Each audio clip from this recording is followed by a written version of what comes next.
Hey everybody, welcome to the Hot Mess Homeschooler podcast in Zoom. Today I have on Commander Jerrol Wallace of the United States Navy. He is a 28-year veteran of the Navy and continuing on. Him and I were stationed together, I don't even remember how long ago, 20 years ago at this point, 20, I think. 21 years ago. Okay, Yeah, well, I got this. That makes me sound old.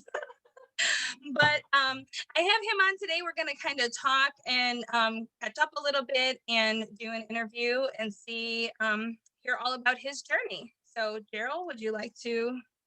Okay. Well, thanks for having me. I know we've been talking offline about this, so I'm glad we finally got a chance to do this. I have to say though, before I get started though, that so just so you guys know, Stacy was my preceptor when I got to Bethesda. So she had these cute little glasses up with her hair pinned up with these little curls popping down. And I was working in a place where I think I got kind of bamboozled working in labor and delivery, but she made it very pleasant. We were a great team. I think we were almost like a Batman and Robin kind of thing when it came to the orientation stuff.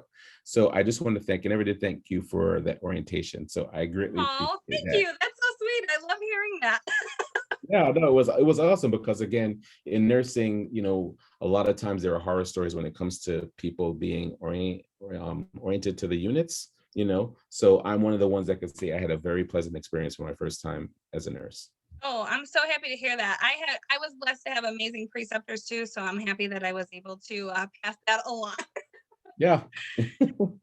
So okay, I guess I'll talk a little bit about my journey through the United States. So I'm from New York City originally, and I was definitely anti-military. Wow. It was just not part of my DNA. But my at the time I was a EMT in New York, Oh, and wow. my cousin joined the Marine Corps. Oh, first again, thank you for your service, especially this day after Memorial Day. I wanted to say that Oh, before I get going. and thank you for your Sure. continuing service. So he joined the Marines, and I was, oh, I can't believe you're doing this. This is a dumb mistake, that kind of stuff there too. But I supported him. And then I went down to his graduation in Paris Island, and I just saw all these individuals. And I mean, he had some growing up to do. I mean, we both were not the pillars of society, but I saw a change in him. I saw him grow up. I saw, and I was like, wow, this was impressive. And I remember going to the bathroom and these guys are popping tall, standing at attention. And I was like, this is pretty cool. And at the time, I was going to school, but I wasn't there mentally. I was just checking a box. I was like, okay, I'm supposed to be going to college. No one in my family went to college before that. So it was something that I was supposed to be the first person. But I just wasn't mentally ready. So I decided to I tried to join the Air Force, but the recruiter was never there. What? It was funny, and but I think now I kind of know why. I'll just keep that to myself about that. But the Navy recruiter, Somewhere else, not on exactly. Now that I know the Air Force a little bit, I was like, oh, I can see what you guys are doing. But across from there was a Navy recruiter, and I think he saw me a couple times coming by. And then he was like, hey, well, why don't you talk about the Navy? And I said, look, I saw my cousin went to the Marines. That sounded really cool, but I need to do something medical. I'm an EMT. I want to do something. And he told me about this thing called the hospital corpsman. And I said, well, what's that? He said, well, they're like medics in the Army, but they get to do a lot of things there too. And then they can work with the Marines. I was like, oh, well, that's great. I can kind of tie in with my cousin. So I joined the Navy, and then became a hospital corpsman. And at the time, my youngest daughter, I think I was married for maybe 6 months to a year at this point, and my oldest daughter, she needed tubes placed in her ear. So I mean, me and my wife were very nervous about this. Oh my goodness, I can't believe she has to do that. And I remember, never forget, when we were in the operating suite, this lady walked up to us and she said that, hi, I'm so and so. I'm the nurse anesthetist. I'll be doing the anesthesia for your daughter. And she made us feel so comfortable. She was so welcoming. She took our daughter and was playing with her and then walking around and said, look how beautiful this girl is, and all that kind of stuff there too. And I looked at her and I said, that's what I'm going to do when I grow up. Well, and it's such an important time. Like, you're so vulnerable as a new parent. You're worried Yeah. about the effects of not only the surgery, but what kind of drugs are they going to give them? The child is scared and nervous because you're in an unfamiliar environment. So it's such a blessing to have somebody who can be caring and do a job well, because as a parent, that's such a vulnerable experience, Yeah, absolutely. Because again, we have to put 100% of our trust in this woman we just met. to keep You your know, daughter alive, basically, yeah, during this procedure. yeah. Now, I mean, over time, I know how simple that procedure was, but we didn't know that then. Right. So I was like, okay, well, what do I do next? So I know that I was like, okay, well, I need to grow up now. So this was so I graduated in 91. So then now this is 93. No, this is 90. No, take that back. 96 is when she was born. And then this happened in, yeah, she was like 3 or 4 months. So 96, I was like, okay, it's been 5 years since I graduated high school. I need to get serious with my school. So I enrolled in college, and then I applied for the medical enlisted commissioning program, and then I didn't get in the first time, but the second time, by that time I got a bachelor's in psychology. So meanwhile, you were still being a corpsman in the Navy. Yeah. I was being a corpsman in the Navy. I worked with the Marines. I was a battalion legal clerk. I just did a lot of stuff, and the time I was doing that, I was going to school at night. And my wife was also active duty, but she was getting out of the military. So then I started going to school at night. I started working in the officers club on the weekends to make extra money, and I was getting prerequisites for nursing school. So it was just nothing but work and school, work and school. Wow. And then so in '98, I got a psych degree in yeah, I got a psych degree. And then I applied and I got in the second time to the medical enlisted commissioning program. So then I found an accelerated program, and then I got my bachelor's degree. So then this was phase one to become a nurse anesthetist, because again, there are so many other things I had to do. That's when we met, Mm-hmm. when I did labor and delivery over there. And then I went ahead and got my prerequisites for anesthesia school. I got my critical care experience, and then the Navy paid for me to go to anesthesia school. So that was a great experience. I got my master's from there, from the Navy's anesthesia program. But then during that time, so this was back in 2005, they started talking about that eventually education was going to end up going towards the doctorate. They talked about a practice doctorate at this point. So the seed was planted back then, and I knew, I was like, that sounds like something that I really wanted to obtain later on in life. But then I worked as an anesthetist for a number of years, and then the Navy started sending people back to school to get their practice doctorate. So I was like, you know what, I really want to do that. I thought it was important. I never forget one of my earliest anesthesia preceptors. She told me that, you're not going to always want to be in the operating room. There's going to be more that you want to do with your career. So then what I decided to do, I applied and I got in, and I went to get my doctorate. I got my doctorate at Duke. And during that, what's interesting is that because my preceptor, she had a research doctorate, so she had a PhD, and I wasn't focusing on a PhD at all. I just want to get a practice doctorate because I wanted to make sure I stayed relevant. I want to stay at the bedside. So that Mm-hmm. was my thought process behind that. So I did that, and it was interesting. While I was getting my doctorate, I realized, I was like, I really think I want to do research as well. Because what I'm realizing over time is that you don't have to give up practice just because you have your PhD. You can still do Mm-hmm. research and still be relevant in the clinical setting. So just put it in the back of my mind. But something else happened during this time frame too is that I had a health advocacy course that talked about how you have to give back to your practice and things of that nature. And at the time, I had a mentality that, oh, well, I'm active duty. I'll worry about advocacy later on in life. I don't need to do this right now because right now I'm focused on the military. And I realized during this class, I was like, I really do need to be an advocate for my practice. Mhm. So after I graduated, I actually started volunteering for some of the state organizations in Virginia, and then eventually I became the president of the Nurse Anesthetist in Virginia. Oh, wow. Yeah, so I got very active on that end as active duty, which was interesting. So again, something you have to remember being active duty, you have to be able to separate your military life from your civilian life, and I made sure I did a good job doing that because again, the lines get blurred when you don't do that. Right. Yes. So I did that for a few years, and then now I work for the accrediting body for nurse anesthesia education. So as a volunteer aspect as well as still active duty. But I've learned the importance of that, and I think I was very fortunate getting an opportunity to go into the Navy's program. So I'm a big advocate on giving back.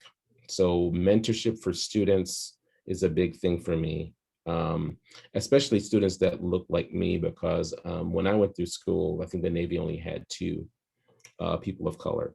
That's Hmm. changed a lot. So, it's important to have good role models. So that was one thing that I made sure I wanted to be able to do, is be a role model for other nurse anesthetists of any gender, any race, any culture. I think it's important that we have that diversity there, because patients want to find people that look like them Hmm. giving anesthesia. So I think that was essential. Um, so then a few years later, I end up getting that bug again, that itch, that education itch, that unfortunately, It'll get you every time.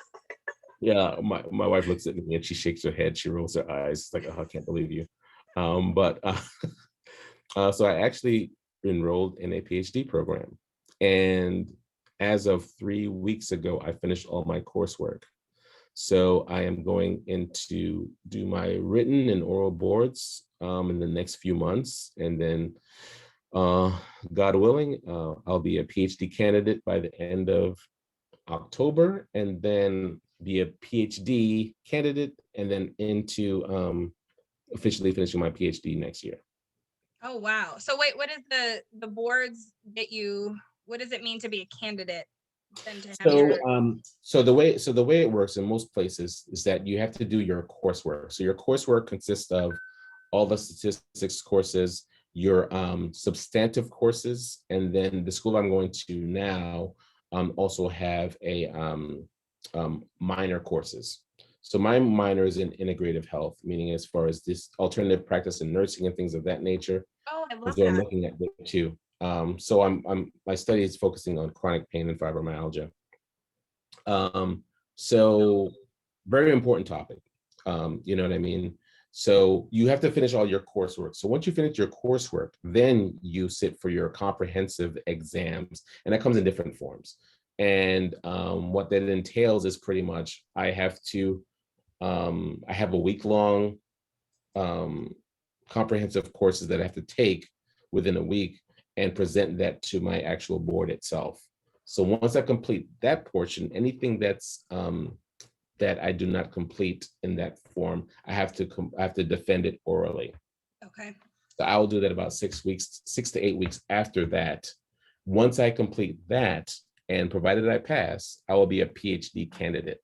So the difference between a PhD student and a PhD candidate, that the PhD candidate with a small c actually is part of my title at that point, which means Okay. I finished all work.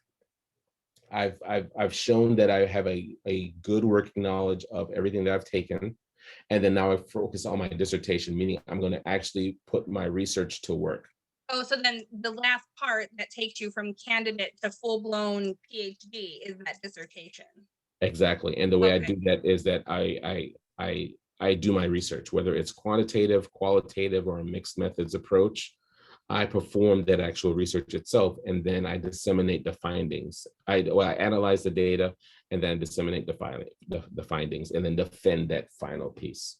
Well, I may have to have you back on to talk about that because I'm super interested in the whole like integrative health and Oh, fibromyalgia and what you're going to find. So we're oh, just I going to would, have to set a date for I would, a I would love future to. one because that's Yeah. awesome. I'm excited to hear about what you And find. so let me tell you how I got involved in that in the first place. So I see all kinds of patients in the operating room, and what I noticed is that with a lot of fibromyalgia patients, they're on a slew of medications, varied, and sometimes it gets kind of frustrating as a provider. Is like, well, how am I going to manage this patient in the operating room because I have to worry about all these different medications that they're on? So then I realized that, I have a stigma against fibromyalgia patients. And I'm like, you know what? It was important for me to like, you know what? I need to learn more about fibromyalgia patients, what the things they go through, the suffering and that sort of thing there too. Because again, for me to be a better provider, I should know more about them. Okay. So that's what I've done over the last 2 years. I've gotten to the literature, and I mean, my mindset has changed. They are a group of individuals that definitely are not understood by a lot of providers. And then there's an aspect of invisible pain that they have that people cannot appreciate because they don't see a physical deformity. They don't Hmm. see a mechanism of action that causes this pain here, there too. But this is a true, real pain that they're experiencing, you know, and it's important for us to realize that as healthcare providers. And I think it's hard too because, well, because of those reasons. And then a lot of these people, you know, battle this and they felt, I don't want to say discriminated against, but they feel like doctors don't take them seriously. So they turn to Mhm. all these different other, and, Yeah, it'd be nice to have stuff that, works and to feel like absolutely. acknowledge them and validate their condition. You know what I mean? Absolutely. So, And I think that the stigma associated with fibromyalgia can definitely be reduced if there's acknowledgement by providers that, hey, this does exist and we are here to truly help you through this pain modality that you're experiencing. yeah, but I love that. Like, cause you identified like, I don't want to say like a weakness, but like a limitation in yourself. You're like, wow, I realize I have this thing. Yeah, And instead of just saying, well, this is how it is, you yeah, are like, okay, what can I do to change that? And then you go to the literature and you learn more and you read. And I'm like, wow, maybe if the rest of the world could operate in, you know, whatever it is that it should be. You know what I mean? Like if we all yeah, just understood that and like tried to learn instead of yeah. just being like, oh, this is my bias and that's okay. Exactly. Yeah, I'm big on self-reflection. I think we can't progress as a nation. We can't progress as a society unless we can self-reflect and be aware of our implicit biases, and be able to be have an open mind and be willing to learn other things. Look at both perspectives and not focus on just one. Yeah. Now, so okay, so this is coming for you then in the fall. You said this. You're headed toward your Yes. PhD stuff. Yes. Your Yes. boards, right? The oral. Correct. Hmm. Yeah. So it's a crazy time because again, I'm in the middle of moving. I have my youngest daughter's graduating high school, and building a house, and have the comms, and then have probably about 30 or 35 days of military travel intertwined in that time frame. Yeah, I just laugh because this is so, like I said, as being I was in the military, my husband still is military. And it's just like it's never just one thing. You're never just moving or just No. going to school. It's Nope. like all the things all at once right now. Yeah. So I anticipate being in my new home in October timeframe. So the great part about this is that all the craziness would have been done, and I can't wait to just be able to sit on my front porch and then just have some coffee Yes. and then just people watch and Take then a just deep get to stay breath. there. Exactly. Exactly. Until it starts all over again. Yes, exactly. Well, that is so exciting. And so has I think like you talked about when you were young and you were influenced by the anesthesiologist. Has being a nurse anesthetist like lived up to what you thought it would be? Absolutely. So I'll tell you what I tell my students because they ask about that job. I tell them if someone took away all my credentials today, would I start anesthesia over again? And I tell them yes every time. It's definitely worth it. I've never regretted this profession at all. I've now every day is not great. I've had some crappy days as an anesthetist, but no regrets at all. I You feel know. that way, probably in any job, but I think like when you get especially into like healthcare profession and labor and Mhm, delivery, it's the same. Like when it's good, it's mhm, really good, and when it's yeah, bad, it's awful. mhm, yeah, yeah, And I'm your job to some extent is even it's more high stress, more high pressure, mhm, and just because you're literally managing your way for yeah. people when they're And, drugged. yeah, and what I said to you off camera before about, everything happens for a reason. I mean, I've done a lot of labor and delivery, you know. But I mean, these hands shouldn't be checking cervixes. They're just way too big for that. But I do a lot of OB anesthesia, you know. Hmm. And besides my trauma and ICU experience, I would say my labor and delivery experience probably was the most beneficial to my role as a nurse anesthetist. So again, I think I did it as much as I did because there was a place for me in OB anesthesia. Yeah, and I mean, and even in L&D, we're constantly in the OR, and Yeah. you get that familiarity and that comfort Mhm. level, and so, yeah, sometimes it's funny how God lines things up, right?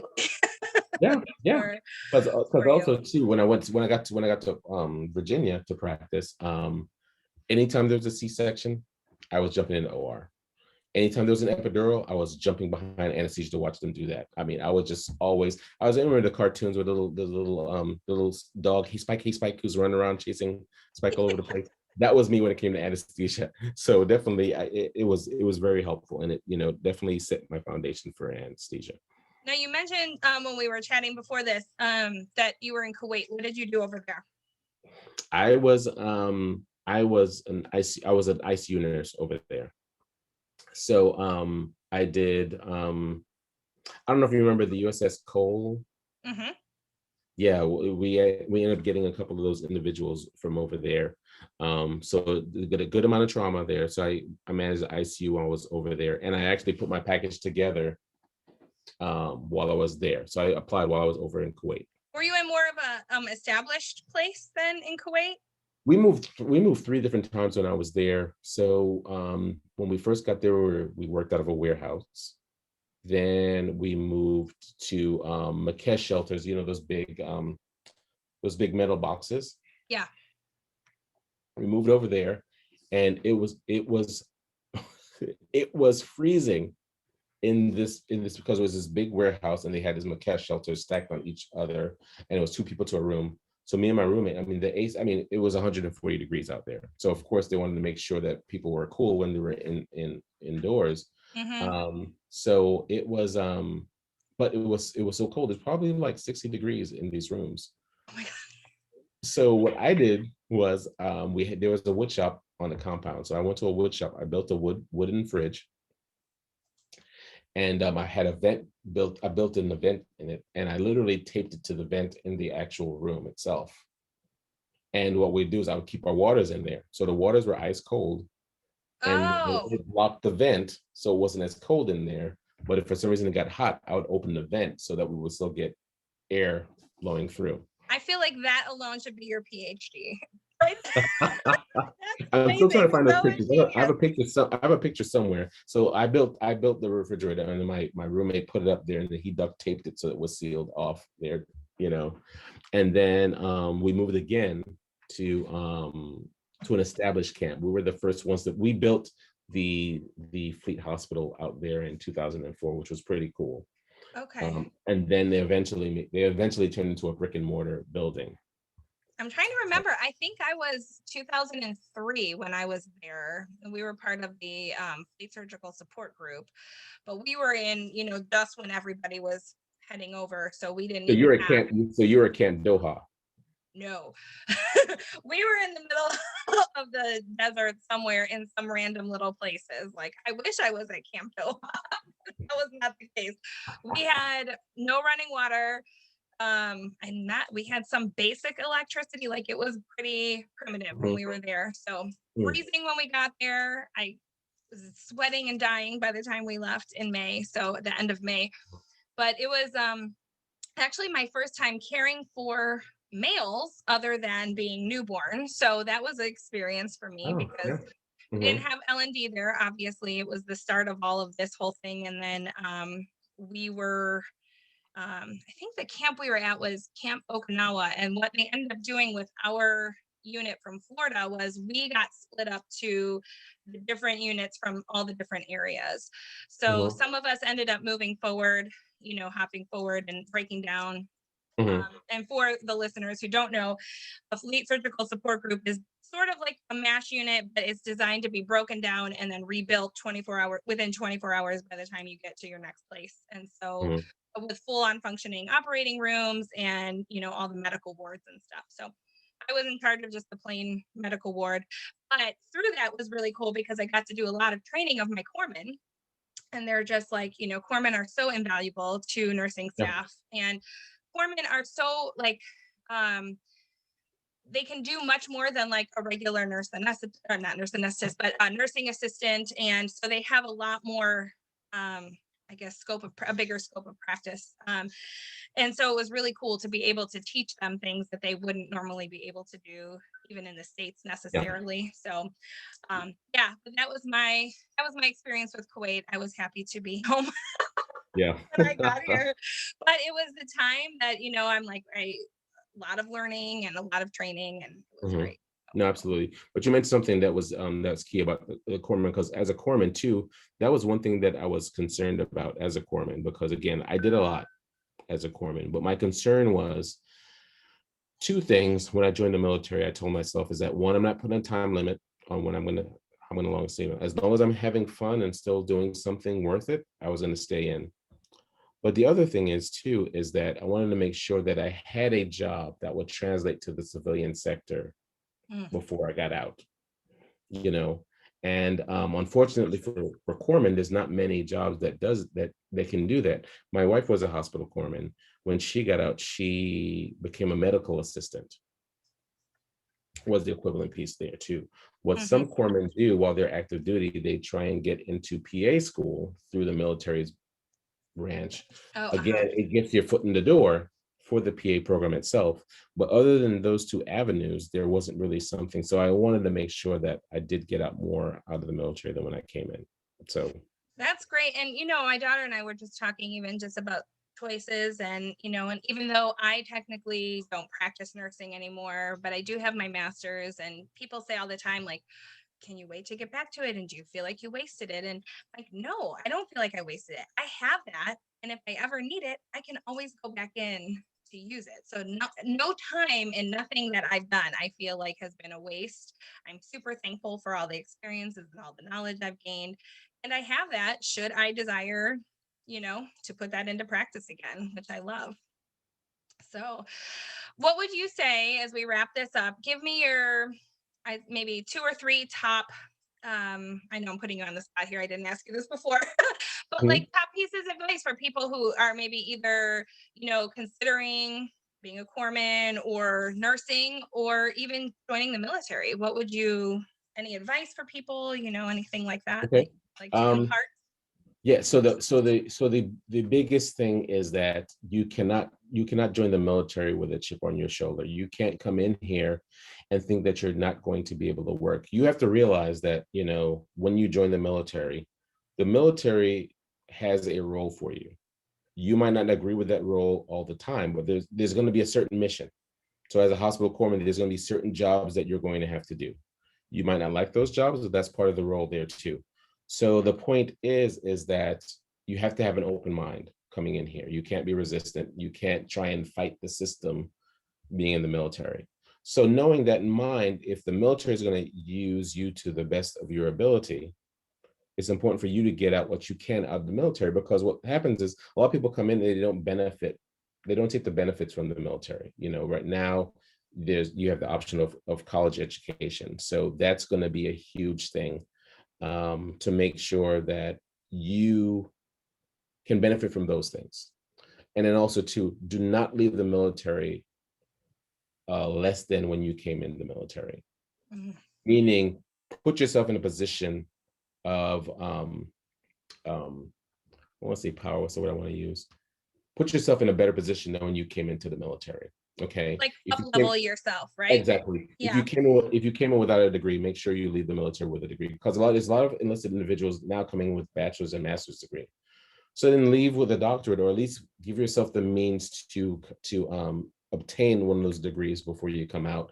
A lot of people come in and say, "Well, I'm coming in for the GI Bill." That's great, but you have to remember there's a lot of hidden benefits in the military that you're not going to benefit from when you come out. So you can't just assume you're going to leave the military and then to go right to school. You still have to be able to make a living.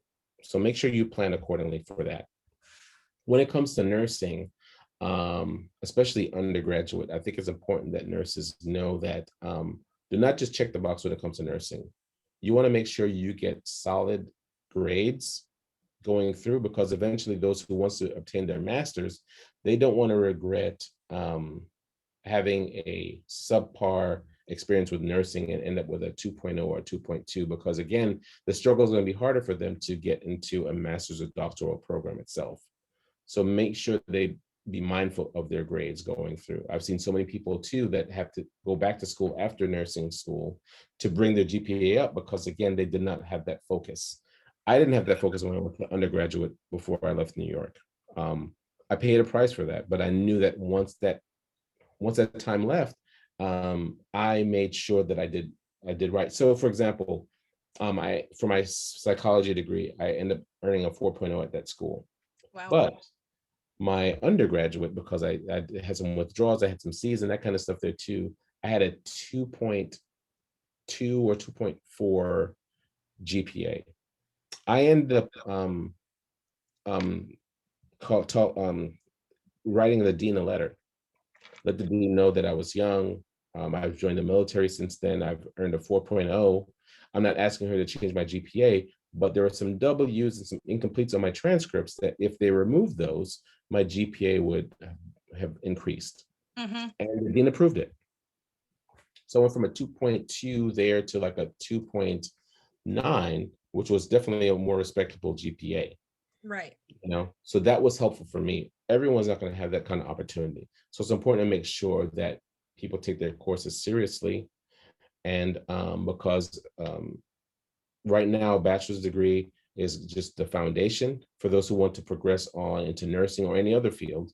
You're going to require the GPA to get that. Now with COVID and things of that nature, I think the standardized tests are going away. So I think more people have to rely on their GPA versus just relying on their GRE or those kinds of exams as well. Well, and I can, I thankfully have always been a really good student. So how I came into the Navy was through an ROTC scholarship, and then the school that I went to, Marquette University, gave me. They paid, ROTC paid for, books, tuition, fees. Marquette, because I had a 4-year scholarship, paid my room and board also.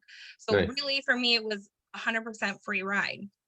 And because I did take school seriously and I, really worked hard, I did well. So when I graduated, and then several years later, when I went back for my master's, I was able to earn graduate assistantships. And for a while, I was even a tuition scholar based on my, I think, what did I take? The Miller analogy test or whatever I took to get in was a Okay. good score. Plus my grades backed me up, and I was able to earn a free ride for my master's as well. And Perfect. so, I mean, that was a huge blessing. And so, even though, you may not necessarily earn a scholarship, but if you want to put yourself in a leverageable position, I think that's great advice, is take your studies seriously. Don't look at it just Absolutely. something to get through, really work at what you're doing. Yeah, absolutely. And I honestly, like, we're talking military and we're talking nursing. But I think, again, this applies to, being mission minded, up leveling yourself, never putting into your job, and, then coming out of that experience as being a better person and taking things seriously and work to the best of your ability. I think, that's just great life advice Yeah, anyways. no, absolutely. Absolutely. So, You take nursing out of this picture and they can go to any other field at all. It's just important. yeah, no, I love that. And I love when we were talking before, you described yourself as a chronic student. I Yeah, think that was like, I that's my definitely am. favorite. Yeah, I mean, 30 years after graduating high school, I'm still going to school. But you know what? I'm gonna, I'm a lifelong learner. I mean, the minute I stop learning is the time for me to leave this earth. I mean, there's no, I mean, you can't teach a new dog new trick. I mean, old dog new tricks is just not correct. You Right. know. I agree. And even though, like I said, mine's not formal schooling, I feel like I am constantly and learning something, And I remember I was always like, I love to read fiction books. And now I'm into nonfiction, because I'm always trying to Mhm. learn and what can I love that. And I think being a lifelong learner is what keeps, your brain active and it keeps you kind of Absolutely. young. And, as Yeah. you go through, like it's a huge blessing. I keep trying to instill that in my own children with our homeschool. Like, yeah, your Mhm. school gets done, but you have to be curious about the life that you Yeah. live and like what's around you and keep on trying to better yourself and Mhm. learn. So, No, absolutely. anyway, this was so awesome. I am so excited that we got to catch up today. And Yeah. thank you for sharing your journey with us. Um, Absolutely. and your spouse must be amazing. I don't know that I've ever met her, but she, to support you throughout all of your awesome But endeavors. yeah, I owe her big time. Tolerated a lot over these years. Well, I sometimes, like I laugh and I don't fail to remind my husband that the spouse is the unsung hero. So we want to give her a shout out, on the No, good absolutely. No, absolutely. Yeah. Everything she wants in this house, she's getting, so I do what I can. and the kids too. I think that's awesome and wish you the best of luck throughout, all this that you have going on. And we're totally having you back on to talk about your PhD work because I think Oh, that's absolutely. incredible. Absolutely. Yeah. I mean, the messages it gets out. So thank you for that. Yeah, awesome. All right. Well, thank you again. I hope you have a great day. All right. And we are gonna sign off. Yeah, let All me right. set up. Well, thanks, Stacy. All right, thank you. All righty.